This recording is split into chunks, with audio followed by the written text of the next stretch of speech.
Hi, I'm Irvine Welsh, and my new book is called Skagboys, which is a prequel to Trainspotting, a book that I wrote in the early 90s and was published across the world and features the same characters.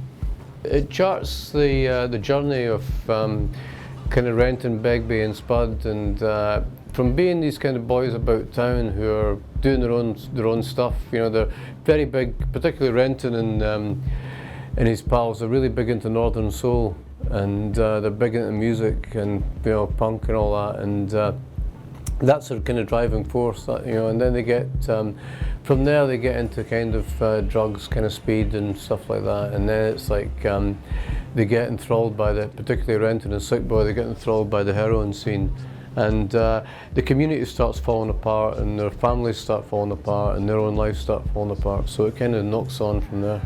And the kind of communities that the characters in the book come from, heroin basically replaced work. You know, it's like one minute you had lots of jobs, kind of sort of skilled kind of manual trades, and then an unskilled manual kind of work, and then you had none. And the only drug you had was kind of then was alcohol, basically nothing else.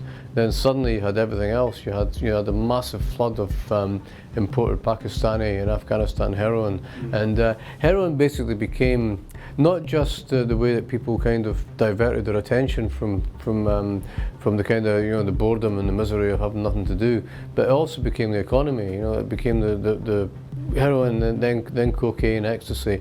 That became the black economy in these areas. That became the underground economy, the way that people made money. This one, Skagboys, was the original first 100,000 words that I had from Trainspotting when I started to write and find my way into it.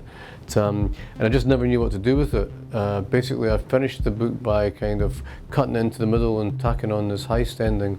But I always had this chunk at the front, and when I look back on it, I got right back into the characters, and I decided that Trainspotting was kind of more of a sort of what happened type novel when they got onto drugs.